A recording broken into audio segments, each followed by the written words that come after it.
Our next guest resides in Scottsdale, Arizona. I know him through my cousin Andrew. They went to Missouri, the University of Missouri together. He is a he has been a very successful man in his life, and he decided to start what is Who, Andrew or called me? Just you. kidding. Yeah, you. But he has decided to start his own golf league called the CGA, Casual Golfers Association. Welcome to the Fairway Heaters Talking Golf podcast. Hunter Schwartz. Hunter, how are you? Connor, man, I'm doing well. If I was any better, I'd be you. Appreciate you having me. Yeah, so let's dive right into it. What the fuck is the CGA for the people who don't know? Yeah. So the CGA, like you said, is the Casual Golfers Association, and that's exactly what it is. It started with 8 people. I booked a tee time, two foursomes, and said, hey, let's mix up the game a little bit. Pulled random names out of a hat for a two-man scramble, and the next week we went from 8 to 12. Next week we had 15, and now we're at 137 members here in the Valley. In Scottsdale, we play different courses every weekend, mixing up the game format. The majority of the time, we run four-man scrambles, and we have A, B, C, and D tier players. Our A guys and gals are, former mini tour players, played PGA Tour spot events, things like that. The plus 3, 4 handicaps to scratch to, the 2 or 3 handicaps. Our Bs are 4 to 9 handicaps, Cs are 10 to 16, and then Ds are 17 plus. So when we do run our team formats, which is, like I said, about 85% of the time, sometimes we mix in some stroke play and match play, but the majority are the team format, and each team has a random player from each one of those tiers. So it keeps the teams fair. It allows people to make connections and network and keep it casual. Right. So don't talk about the format a little bit. I was actually fortunate enough to, when I first met you in person, I was down in Scottsdale in January, end of January, and I got to see the championship weekend teams drawn. But for people who don't really know, how does the drawing take place? And when you do, the stroke play events and other events that you guys do, like how does that all happen? How does that come together? Yeah, so the beauty of it is those tiers, that tiered structure, right? So when we do our team formats, we'll have, each tier in a cup or a plastic baggie or whatever. We'll go live on Instagram. We'll pull an A player and go down the line on the A players. We usually have anywhere between 40 and 50, you know, people in the field each week. So, 10 to 13 teams of four. Pull all the A players, then pull all the B players, C and D, and it fills out the field that way. When we do the varied formats, it'll be in those tiers where A players are going up against A players, B players, and so forth. But what we pride ourselves on really is lowering the barrier of entry to a game that's been so stuffy for so long. Right. You think of golf, you think of the country club stuck up, Exactly. members that aren't really open to outsiders, things like that. And we have a number of guys and gals that had never been on a golf course before. They joined CGA, and here they are every weekend competing casually, obviously, like I said, but it's about the vibe. It's about the experience. It's about going out, having some beers, maybe some heaters, and Oh, yeah. meeting some people and keeping the good vibes going. Yeah, so that was actually going to be one of my questions. Are heaters available on the tour? Can they be smoked? And is it allowed on tour? Well, of course. Yeah. I mean, Arizona's a pretty, as far as the rules out here and the rules on tour, there aren't very many. What I like to say is you can suck at golf, but you just can't suck as a person. Okay. Like Everyone's that. welcome. You just might not be welcome back if it's not a right fit, right? Yeah. We want to make sure that the integrity of the league is there, that we're keeping up pace of play, that people aren't being complete assholes out there. Like obviously everyone likes to have a good time and loosen up and have some beers and stuff. And um, marijuana is legal out here in Arizona, so there are a few courses that don't really care about that either. So we don't just keep it Yeah. casual, keep the etiquette up, and treat the course like it's your own. Yeah. So that's another way we like to describe heaters. It's not just cigarettes. We do support the 420 marijuana smokers as heaters as well. We associate those guys with us. I might take that little slogan, you can suck at golf, but not suck as a person, for a t-shirt idea in the future, but I'll give you credit. Hey, as long as you pay me Um, the royalties, buddy. Just okay. kidding. I, Just kidding. but yeah, so why the CGA? Like, why did you start it? Where, like, I read a little bit on the website. Hmm. It was kind of a pandemic thing, just like our podcast. We started shooting the shit about it back when the pandemic really was full effective. But Hmm. why CJ? Why did you guys start it? So just like you guys, we started in the pandemic, started as COVID-18, had to rebrand obviously because cancel culture will definitely get you. And we wanted to make sure that we were inclusive to everyone. So the Casual Golfers Association started, like I said, we started with 2 tee times, 8 people, and now we're at 137 members, both men and women. We like to promote inclusion, diversity, and lower barrier of entry for a game that's been so stuffy for so long.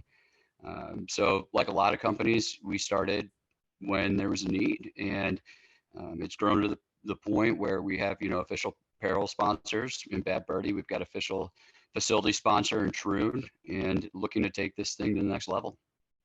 Yeah. So how do you sign up? Can anyone sign up? Do you have to have a handicap to sign up? What does the sign up process look like for the CGA? Yeah, so we have a partnership with the USGA where you can get and register your handicap through your CGA Tour card.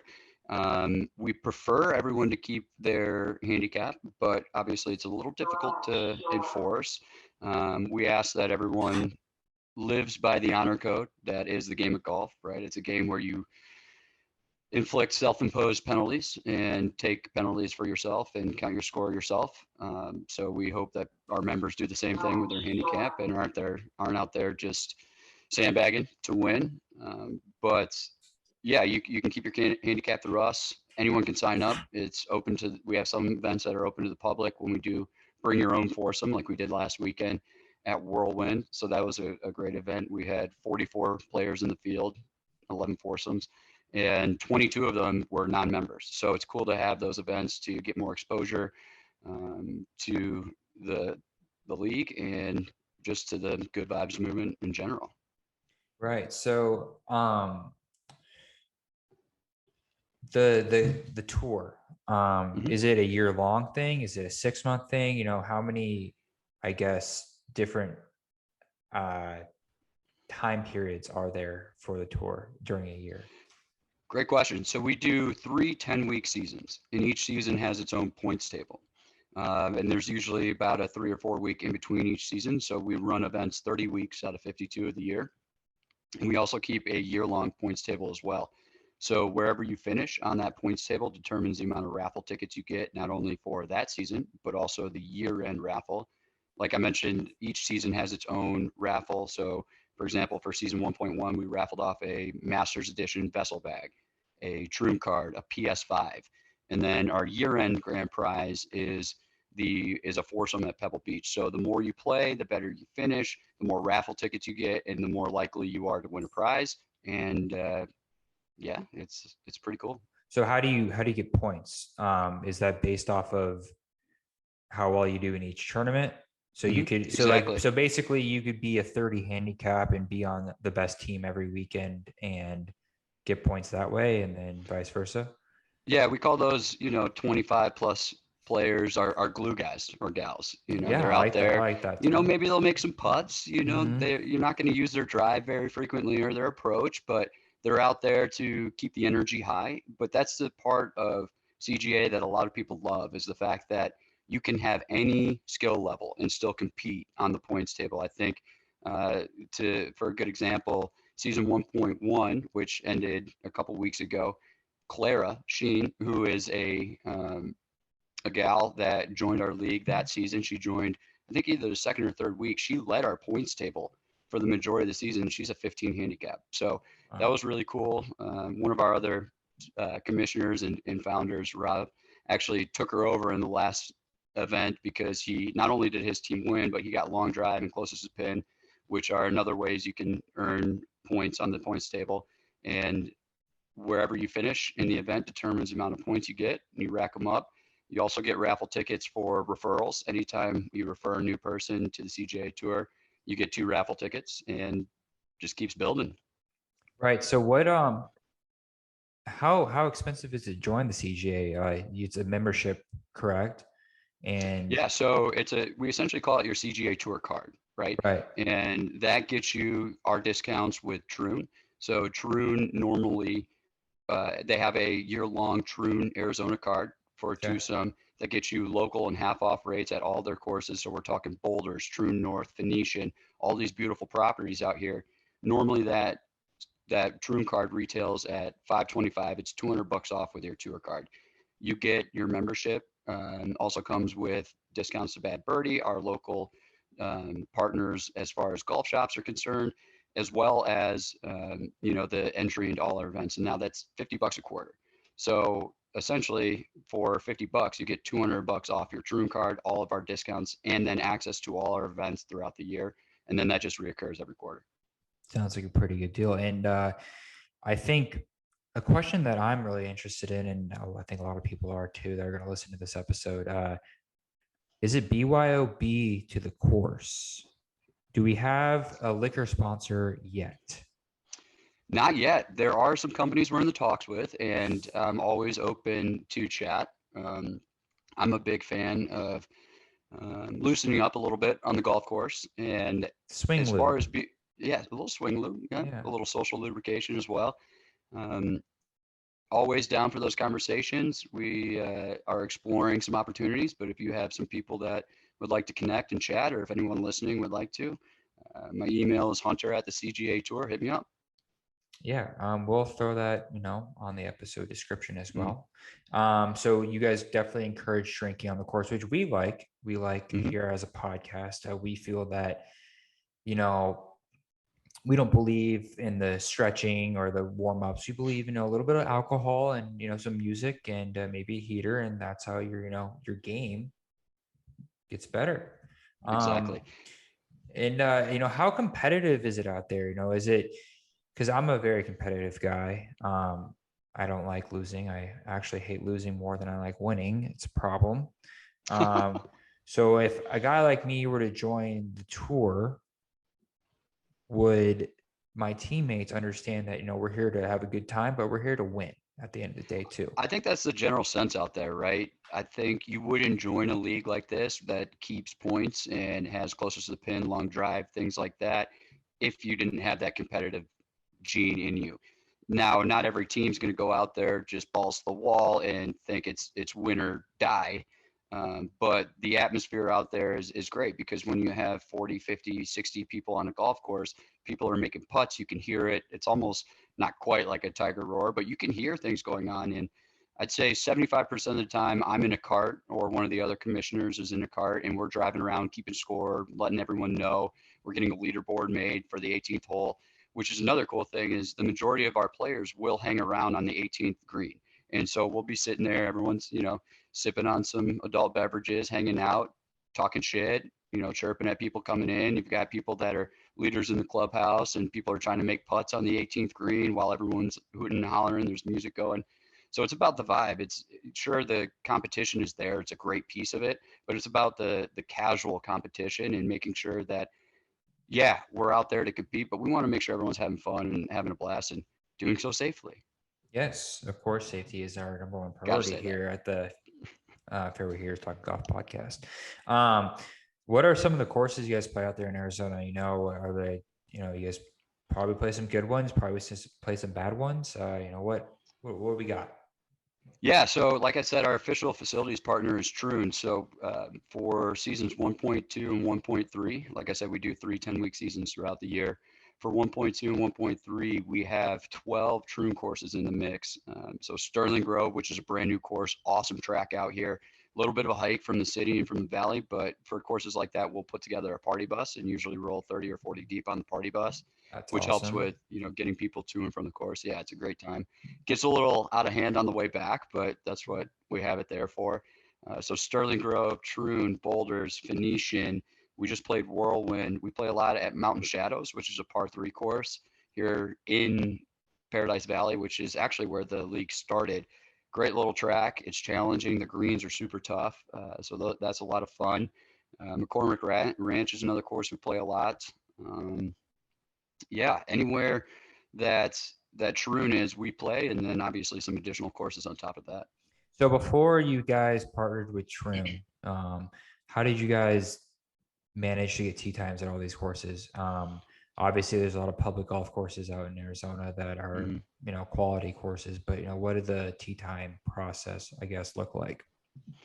Yeah, it was kind of a clusterfuck, to be honest, in the beginning, like any startup is, right? You're trying to figure out what works, what doesn't work, a lot of trial and error. We would call courses and just say, hey, we've got 44 people coming out. What can you do for us? And then we got in touch with the right people at Troon. Now they book all of our tee times for us. We don't have to do any negotiating. We just sign a master service agreement with them, overarching here in Arizona. But before we had that, I mean, like I said, it was a clusterfuck. We were just scrambling to see who could get us on the track, and we kind of got to the point where we were building out the schedule towards the end of 2020 and looking into 2021. Started thinking ahead a little bit, and not Right. trying to be reactive, a lot more proactivity. And I got to give a shout out to my guy, Rob Janda, who's one of the other founders. He does the majority of the operation stuff as far as that's concerned. And it's gotten to the point where people know us, and we're trying to make sure that we keep that reputation of, hey, we're going to keep up pace of play. We're not going to destroy your course, but we're going to take care of your cart guys and gals, bev carts and things like that. Make sure that, people are taken care of and are having a good time with us being out there. So it's come a long way in a short period of time, but can't wait to see where it goes. Yeah. So, what are the next steps of like growing, becoming bigger? Are you guys looking to franchise to other states, maybe Florida? I know we talked about that a little bit, but what are the next steps here? I think Florida would be a perfect place for the CGA. Southern California has come up a bunch. A lot of people have been reaching out on Instagram, social media, as well as friends and family. Like we've talked about it a little bit. Hmm. Southern California is a target. Austin, Dallas, Atlanta, Nashville, South Florida, Tampa. Those are all places that people have actually contacted us. So Right. we're trying to figure out how that works from a legal standpoint. And make sure that we're doing it right. But we definitely want to scale. We want to make sure that we're targeting the right people as far as leadership's concerned, but also the right people as far as vibes concerned, because that's like I've gone back to a Right. bunch of times, so important to us. It's just Right. good vibes only. And the sooner the better for that, to be honest, because I would like to have CGA in most golf states. It'd be cool to have one in Myrtle, obviously a huge golf place in South Florida, anywhere we can. The partnership with Troon is actually really going to help with that because Troon's Yeah. everywhere and they can negotiate that for us. Yeah. So I was actually gonna say that, I was thinking about if there was like a franchise of the CGA here in Florida, it'd be just from my area's perspective, it's hard to get on. There's not a lot of public courses like there are in Arizona that are quality, that are Mm-hmm. taken care of, that are, you know, good enough for what you guys probably want as a standard. But that's probably why Troon is you guys' partner, and I Mm-hmm. think that's an incredible partnership for you guys. Um, but yeah. Yeah, it's helped out a ton, like I said, just as far as negotiations concerned. So a bunch of us are taking a trip down to Palm Springs in California, Oh hell yeah. going to play Indian Wells, and the connection through Troon is what got us on the course, right? Got us Okay. a good discount. We got a CGA rate. So Mhm. it's about that networking, and that's what we promote here at CGA, and we do it from the top. Right. So, one of my last questions here that I have is, is the CGA just golf, or is it, are there social parties that happen? Are there other events that take place at, as a CGA member, or is it just, you show up on the weekends to play a little G? Yeah, it's a combination, right? So we do host events, our raffle parties, our draft nights, things like that. When we have like a major going on and things of that nature, we'll host, we'll cook, or we'll get food, or go to a bar and have good vibes there. As far as the the friendships that have been made throughout CGA is really what keeps me going and wanting to take this thing and scale it, is because I've seen people get jobs. I've seen people start relationships, friendships that never would have happened before. People getting onto the golf course for the first time is what really drives me and motivates me and our leadership team to keep it growing and see where we can take it. As we say, CGA to the moon. And there's nothing really stopping us at this point besides ourselves and what we want to do. And I think the amount of success we've had in such little time has been great, but we know there's still a lot of learning to do. There's still a lot of development to do, and make sure that we're doing that the right way. Right. And to help, what would you say to someone who's a little hesitant to, go out and try golf for the first time? Someone who's hesitant to go join this big CGA, they're scared to be shitty, they're scared to, not perform well out there. That's a really good question, and that's something that we are working on, and something that we pride ourselves on as well. Like I said, we've had 5 or 6 members now that had never been on a golf course before or never thought about picking up a club, come out because of the vibe, because they knew someone or they got referred. We also had people that have moved to town and found us on Instagram and been like, "This is exactly what I'm looking for. I need to meet people. I need to get out of my fucking apartment because I've been sitting in here since last March." Right. So that's the vibe that we create, and the membership experience, the event experience creates that as well. When you are forced to sit with someone in a cart for 4 hours, you're going to talk to them. You're going to find something in common. So it's what we pride ourselves on, is creating a lower barrier of entry to a game that's not been so inclusive in the past. It took forever for Black people to play at Augusta, which is garbage in my mind. But at Right. the end of the day, it's progress. It's little steps, and we pride ourselves on that diversity. And like I said, that lower barrier of entry to make sure people feel comfortable. When you come to the CGA Tour event, we have a check-in and registration tent. Come right on up and meet the person, one of the founders or one of the commissioners that you've been talking with. We'll put you in a cart with one of your teammates, one of your partners, make the introduction there for you, and get you on your way. Hope that the partner is the vibes match. Sometimes it doesn't, but that's all part of the experience. But what we really, really pride ourselves on, like I've gone over a number of times, is that lower barrier of entry and making sure people feel comfortable. Yeah. I think, you're a lot like us. We want to, obviously we're on a smaller scale right now than the CGA, but I think our ultimate goal too is to grow the game to people that think it's all about stuffy, tuck your shirt in, nerdy vibes. And, Mm-hmm. I think there's a generational wave coming that I think the older country club members are gonna start feeling here soon, and of younger golfers who want to like enjoy golf for social. They want to enjoy golf for what it is, not for this snobby rule following. And Mm-hmm. what do you say to the people who want our generation, our mindset of golf? What do you say to them that or sorry, what do you say to them when they say you guys are ruining the game of golf? It's like, come out, come experience it, see if you have a good time. If you don't, then let's talk. Then maybe there's something different there by the way we think the game works. I think there is a lot of really good stuff that we can learn from kind of that old school mentality. Like, I think pace of play and course etiquette is super important.